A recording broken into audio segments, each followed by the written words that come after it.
देखो यार, अगर तुम लोग ब्रायन डेनिसन के फैन हो तो ये वीडियो तुम्हारे लिए होने वाली है, क्योंकि गाइज एईडब्ल्यू में ब्रायन के वर्ल्ड चैंपियन बनने को लेकर ब्रायन का काफी बड़ा स्टेटमेंट आ चुका है। शेल्टन बेंजामिन के एईडब्ल्यू को ज्वाइन करने को लेकर बेंजामिन की तरफ से बहुत बड़ा हिंट आ चुका है। एईडब्ल्यू में मर्सिडीज मोन के डेब्यू से पहले मोन यहाँ पर बॉस्टन में अराइव हो चुकी है। ब्रिट बेकर के एईडब्ल्यू पर रिटर्न होने को लेकर ब्रिट बेकर का काफी बड़ा हिंट आ चुका है। तो गाइज वहीं एनजेपीडब्ल्यू के ताइवान में रिटर्न होने को लेकर एनजेपीडब्ल्यू ने काफी बड़ी अनाउंसमेंट कर दी है। तो गाइज चलिए बिना किसी देरी के शुरू करते हैं इस वीडियो को। और गाइज सबसे पहले बात करेंगे मर्सिडीज मोन की। वेल गाइज ये बात तो हम सभी लोगों को मालूम है, कल यहाँ पर एईडब्ल्यू के बिग बिजनेस के ऊपर मर्सिडीज मोन एईडब्ल्यू पर डेब्यू करने वाली है। बट गाइज क्योंकि अभी तक एईडब्ल्यू ने ये ऑफिशियली अनाउंस नहीं किया है कि मर्सिडीज मोन एईडब्ल्यू के बिग बिजनेस पर आने वाली है, तो गाइज इसलिए अब भी यहाँ पर काफी सारे नमूनों को लगता है कि मोन यहाँ पर कल एईडब्ल्यू के बिग बिजनेस पर डेब्यू नहीं करेंगी।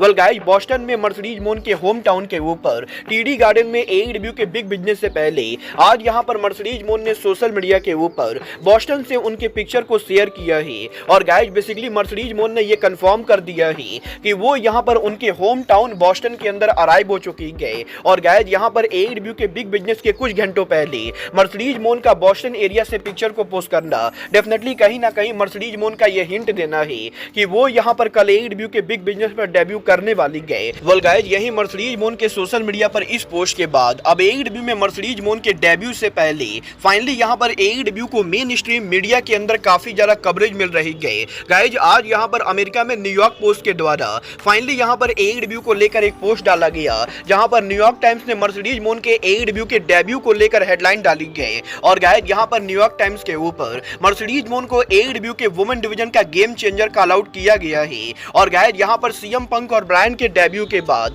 मोन यहाँ पर एईडब्ल्यू की वो तीसरी रेसलर है जिसके डेब्यू को यहाँ पर न्यूयॉर्क टाइम्स के द्वारा कवर किया गया है। वेल गाइज देखना बहुत ही दिलचस्प होने वाला है कि मोन के एईडब्ल्यू में डेब्यू से पहले मेन स्ट्रीम मीडिया के मोन के डेब्यू को कवर करने के बाद वो यहाँ पर एईडब्ल्यू के लिए कितनी बड़ी ड्रॉ साबित होती है। बट गाइज अगर आप लोग कल यहाँ पर मर्सिडीज मोन के debut show AEW big business को देखने वाले हो तो गाइज आज शाम को 7 बजे के ऊपर आप यहाँ पर एलीट मेनिया के लाइव स्ट्रीम को ज्वाइन करना, क्योंकि आज शाम को 7 बजे के ऊपर हम यहाँ पर एलीट मेनिया पर लाइव स्ट्रीमिंग करेंगे, जहाँ पर हम एईडब्ल्यू के बिग बिजनेस को लेकर बात करेंगे। बट गाइज चलिए फिलहाल आगे बढ़ते और बात करते हैं एईडब्ल्यू के original women division superstar Britt Baker की। वेल गाइज ये बात तो हम सभी लोगों को मालूम है, ब्रिट बेकर यहाँ पर एईडब्ल्यू से लंबे टाइम से गायब चल रही है। और यही बेकर के लगातार एईडब्ल्यू से गायब रहने के बाद ब्रिट बेकर ने आज यहाँ पर उनके लेटेस्ट इंटरव्यू के अंदर एईडब्ल्यू पर उनके रिटर्न को लेकर बात की, जहां पर बेकर ने यह कंफर्म कर दिया है कि वो यहां पर एईडब्ल्यू पर रिटर्न होने के लिए पूरी तरह से रेडी गए। और गाइस जब भी यहां पर टोनी खान चाहे वो यहां पर बेकर का रिटर्न करा सकते गए। और गाइस यहां पर ब्रिट बेकर का ये भी कहना है कि इस बार जब वो एईडब्ल्यू पर रिटर्न करेंगी तो वो यहां पर एईडब्ल्यू के अंदर रिंग से ज्यादा उनके प्रोमो वर्क पर काम करने वाली गए। और वो यहां पर एईडब्ल्यू के अंदर काफी सारे जबरदस्त प्रोमो कट करने वाली गए। मतलब ये तो आने वाला टाइम बताएगा कि टोनी खान बेकर का रिटर्न कब कराते हैं। बट गाइज जहां तक बात रही रिटर्न होने की, तो गाइज यहीं अब एनजेपीडब्ल्यू कंपनी ने करीबन 10 सालों के बाद पहली बार ताइवान के अंदर उनका रिटर्न अनाउंस कर दिया है। गाइज यहां पर एनजेपीडब्ल्यू ने इस चीज को कंफर्म कर दिया है कि 14 अप्रैल को एनजेपीडब्ल्यू कंपनी ताइवान के अंदर उनका रिटर्न करने वाली है। और गाइज 12 अप्रैल को अमेरिका में windy city Riot pay per view के बाद 14 अप्रैल को एनजेपीडब्ल्यू ताइवान में उनका रिटर्न करेगी, जहां पर ताइवान में एनजेपीडब्ल्यू कंपनी उनका रेसलिंग वर्ल्ड पेपर व्यू करने वाली है। और एनजेपीडब्ल्यू के इस पेपर व्यू के ऊपर एनजेपीडब्ल्यू उनका brand new IWGP 6 man tag team champion crown करेगी। वेल गाइज काजुचिका ओकाडा की एनजेपीडब्ल्यू लीव करने से पहले ओकाडा यहां पर एनजेपीडब्ल्यू के 6 मैन टैग चैंपियन थे। बट गाइज अब जबकि ओकाडा ने कंपनी को लीव कर दिया है तो एनजेपीडब्ल्यू का ये टाइटल वैकेट हो चुका है। और अब यहां पर 14 अप्रैल को ताइवान के अंदर जब एनजेपीडब्ल्यू उनका रेसलिंग वर्ल्ड पेपर व्यू करेगी तो एनजेपीडब्ल्यू के इस पेपर व्यू के ऊपर एनजेपीडब्ल्यू के 6 मैन टैग टाइटल को लेकर एनजेपीडब्ल्यू वन नाइट टूर्नामेंट करने वाली है। और इस टूर्नामेंट को एनजेपीडब्ल्यू की जो भी 6 मैन टैग जीतेगी वो यहां पर एनजेपीडब्ल्यू की नेबर ओपनवेट 6 मैन टैग चैंपियन बनने वाली है। वेल देखना बहुत ही दिलचस्प होने वाला है कि ताइवान में एनजेपीडब्ल्यू के रिटर्न शो के ऊपर कौन सी टीम एनजेपीडब्ल्यू के new 6 man tag team champion बनती है। बट गाइस चलिए फिलहाल आगे बढ़ते हैं और बात करते हैं एईडब्ल्यू में शेल्टन बेंजामिन के डेब्यू करने की। वेल गाइस बात करें यहां पर शेल्टन बेंजामिन की तो गाइस ये बात तो मैं आपको ऑलरेडी ऑलरेडी बता चुका हूँ। करंटली यहाँ पर AEW कंपनी और शेल्टन बेंजामिन के बीच में बेंजामिन के AEW में आने को लेकर बातें चल रही गई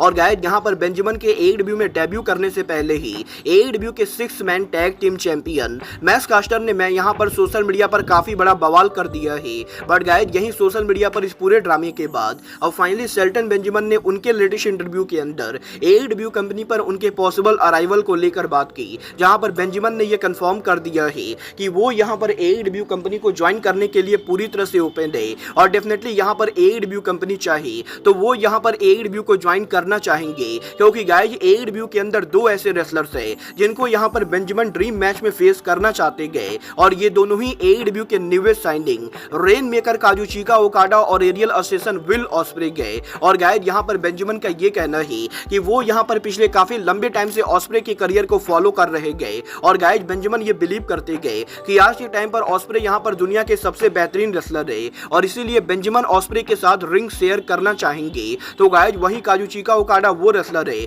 जिसके साथ यहां पर बेंजामिन ने करियर की शुरुआत पर काम किया था और जब 2012 में NJPW में ओकाडा के रिटर्न होने के बाद ओकाडा यहां पर अर्ली रेन मेकर कैरेक्टर को बिल्ड कर रहे थे, उस समय बेंजामिन ने ओकाडा को टैग मैच में फेस किया था। बट गाइस कभी भी बेंजामिन को ओकाडा से सिंगल मैच लड़ने का मौका नहीं मिला और गाइस इसलिए अब जबकि ओकाडा और विल ऑस्प्रे ये दोनों ही AEW के अंदर है तो बेंजामिन यहां पर AEW में जाकर इन दोनों के साथ ड्रीम मैच लड़ना चाहेंगे। अब ये तो आने वाला टाइम बताएगा कि टोनी खान बेंजामिन को साइन करते हैं या नहीं। बट गाइस जहां तक बात रही साइन करने की तो गाइस यही अभी हफ्ते AEW सुपरस्टार ब्रायन डेनियल्सन ने उनके लेटेस्ट इंटरव्यू के अंदर AEW कंपनी पर उनके साइन होने और वर्ल्ड चैंपियन बनने को लेकर बात की गई, जहां पर ब्रायन का ये कहना है कि काफी बार लोग यहां पर ब्रायन से ये पूछते गए कि वो यहां पर AEW पर वर्ल्ड चैंपियन कब बनेंगे। बट गाइस यहां पर ब्रायन का ये मानना है कि AEW कंपनी के अंदर ब्रायन के वर्ल्ड चैंपियन बनने से कोई भी फर्क नहीं पड़ने वाला है, क्योंकि गाइस यहां पर जब 2021 के अंदर AEW कंपनी में ब्रायन और CM पंक दोनों ने बैक टू बैक डेब्यू किया था तो गाइस उस समय CM पंक और ब्रायन दोनों का ही यही माइंडसेट था कि ये दोनों AEW कंपनी के वर्ल्ड चैंपियन न बन बल्कि AEW के यंग रेसलर्स को स्टार बनाने में मदद करेंगे। बट गाइस यही 2022 के अंदर टोनी खान ने CM पंक से पर्सनली रिक्वेस्ट किया कि CM पंक AEW कंपनी के वर्ल्ड चैंपियन बने, क्योंकि पंक के AEW कंपनी के फेस होने से AEW कंपनी को काफी पॉपुलैरिटी मिलती और इसीलिए CM पंक AEW के अंदर 2 बार वर्ल्ड चैंपियन बने। बट गाइस इसके बाद टोनी खान ने ब्रायन से भी पूछा था कि वो यहाँ पर AEW पर वर्ल्ड चैंपियन बनना चाहते हैं या नहीं, जिसके जवाब में ब्रायन ने यहाँ पर ये कहा था कि ब्रायन को नहीं लगता है कि उन्हें यहाँ पर AEW के अंदर वर्ल्ड चैंपियन बनना चाहिए। और गाइस यहाँ पर ब्रायन का ये कहना है कि वो यहाँ पर ऑलरेडी उनके करियर के अंदर हर वो चीज अचीव कर चुके गए जो यहाँ पर उनके करियर में वो करना चाहते थे। और गाइस यहाँ पर ब्रायन को लगता है कि AEW के अंदर MJF और हैंगमैन एडम पेज जैसे यंग रेसलर्स का वर्ल्ड चैंपियन बनकर AEW कंपनी के लिए ड्रॉ बनना AEW के फ्यूचर के लिए ज्यादा इंपॉर्टेंट है,